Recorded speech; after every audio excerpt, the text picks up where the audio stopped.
సంస్థ మీ అందరికీ రాష్ట్ర ప్రభుత్వమే యజమాని. ఆ యజమాని మీకు నమ్మకం విశ్వాసం కల్పించడమే కాకుండా మీకు భద్రత కల్పించే బాధ్యత కూడా ఆ యజమానిదే. ఆ యజమానే తెలంగాణ రాష్ట్ర ప్రభుత్వం.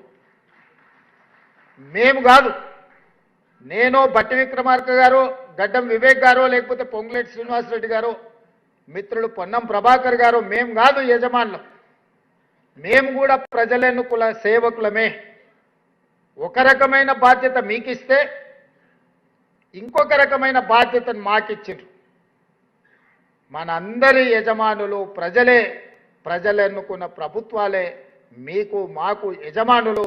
ఆ యజమానే మనకు భద్రత కల్పించాలన్న ఆలోచన చేసి సింగరేణి సంస్థలో సాధ్యమైన ₹1 కోటి, కోటి పైబడి ఉన్న ప్రమాద బీమా భద్రత రాష్ట్రంలో బాధ్యత నిర్వహిస్తున్న ప్రతి ఉద్యోగికి అందించాలి అని మా మిత్రులు బట్టి గారితో నేనే ప్రస్తావించడం జరిగింది. అక్కడ సాధ్యమైనప్పుడు ఇక్కడ ఎట్లా సాధ్యం కాదు, సాధ్యం అవ్వడానికి అవకాశం ఉంది. బ్యాంకర్స్ని అందరినీ కూడా మీరు పిలిచి సమావేశం పెట్టండి, వాళ్ళతో చర్చించండి, వాళ్ళని ఒప్పించండి.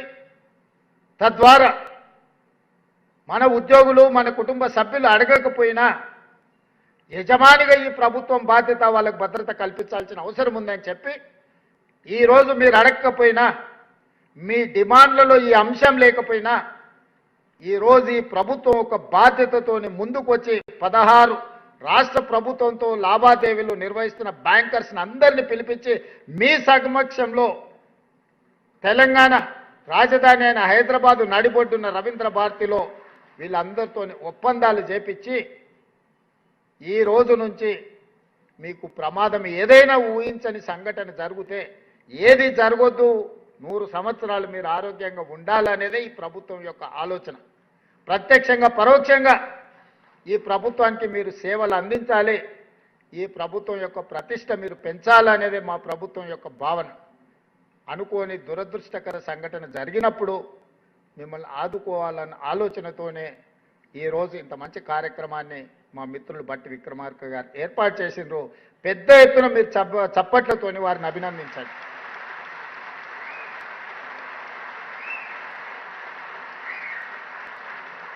నాయకుడిగా మంచి పని చేసినప్పుడు మీరు గుర్తించి మీరు చప్పట్ల ద్వారా అభినందిస్తే ఆ ఉత్సాహంతో ఇంకా 2 ఇంతలు వారు పనిచేసే అవకాశం ఉంటుంది. ఇంతకుముందే శ్రీనివాస్ గారు కొన్ని విషయాలు ప్రస్తావించండి, అందుకే నేను బట్టి గారి దిక్కు చూపించిన. ఆయనది ఖమ్మమే, ఈయనది ఖమ్మమే, నాది ఖమ్మమే, నీది ఖమ్మమే.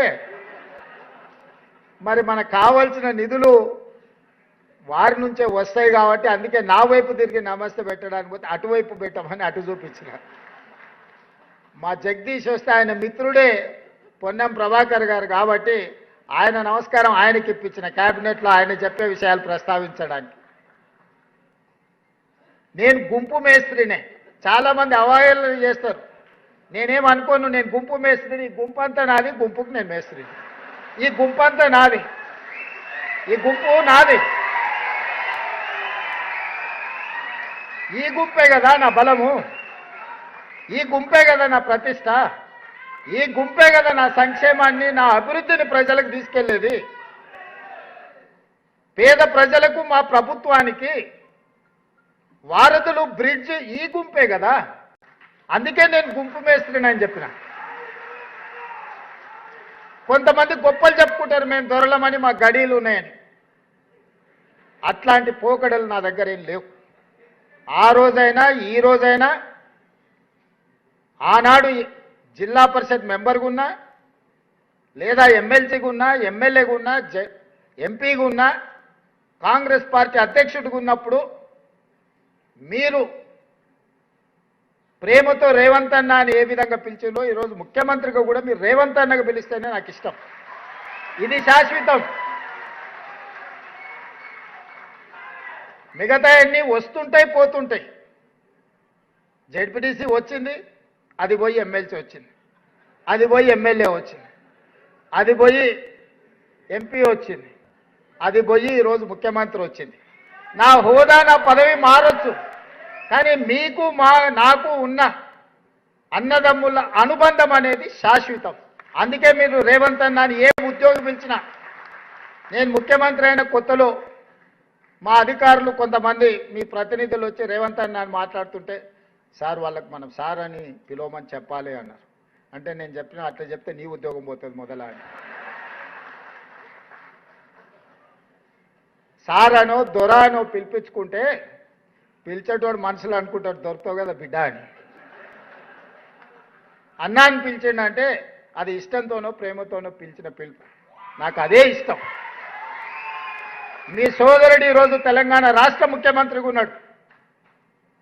నేను మాట వరుసకి మాట చెప్పట్లే, నేను సంపూర్ణంగా నా మనసులో అనుకునేదే ఈరోజు మీతో చెప్తున్నా. నాకు ఒక బాధ్యత ఉంది, మీకు ఒక బాధ్యత ఉంది. మనందరం కలిస్తేనే 4 కోట్ల ప్రజలకు సేవ అందించగలం, సంక్షేమ ఫలాలను చేరవేయగలం. ఈ తెలంగాణ రాష్ట్రాన్ని దేశంలోనే నెంబర్ 1 రాష్ట్రంగా మనం తీర్చిదిద్దగలం. ఇవాళ మీరే ఆలోచన చేయండి. మారిందల్లా మా 17 మందిమే ఉన్నది, మీరే ఎమ్మెల్యేలు ఎంపీలు దాదాపుగా 50% పైగా పాతోళ్ళే గెలిచారు. ప్రభుత్వ నిర్ణయాలు చేసే 15 మంది మాత్రమే మారినాం.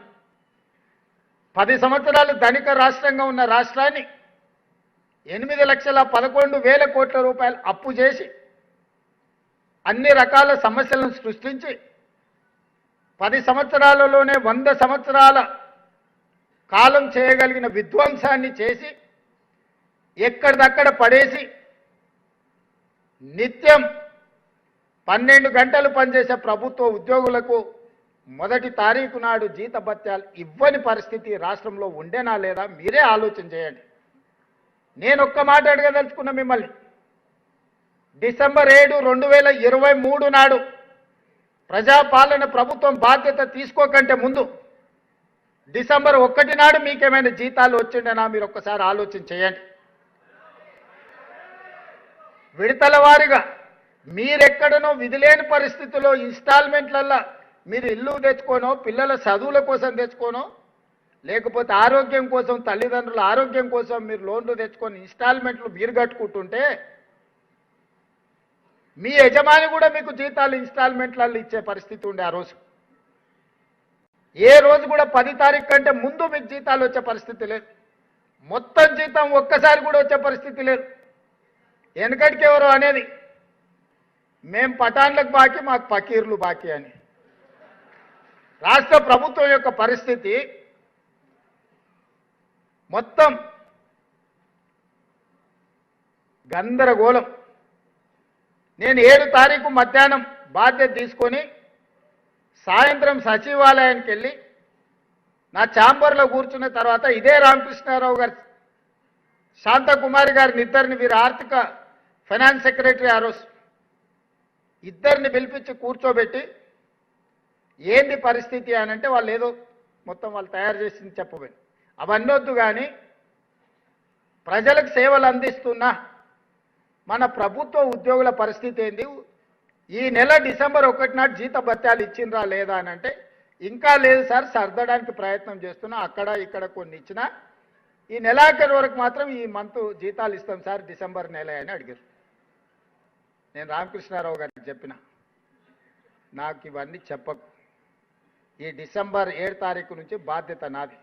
అంటే జనవరి 1 తారీఖు నాడు ఇచ్చే జీతం నేను ఇవ్వాల్సిన జీతం, డిసెంబర్ 1 నాడు ఇవ్వాల్సిన జీతం చంద్రశేఖరరావు గారు ఇవ్వాల్సిన జీతం. వారి జీతం నీ ఇష్టం విడతల వారిగా ఇస్తే ఇవ్వు, నాకు అభ్యంతరం లేదు, కానీ నా కోసం పనిచేసే ప్రభుత్వ ఉద్యోగస్తులకు నేను వచ్చిన తర్వాత విడతల వారిగా అనేది కుదరదు అని 2024 జనవరి 1 తారీఖు నాడు మొదలుపెట్టి ఈ రోజు వరకు ఎన్ని సమస్యలు, ఎన్ని అవాంతరాలు, ఎన్ని అభ్యంతరాలు, ఎన్ని ఆర్థిక ఎగుడు దిగుడు పరిస్థితులు వచ్చినా మీకు 1 తారీఖు నాడు జీతాలు ఇచ్చినా లేదా మీరు ఒక్కసారి ఆలోచన చేయండి మిత్రులారా.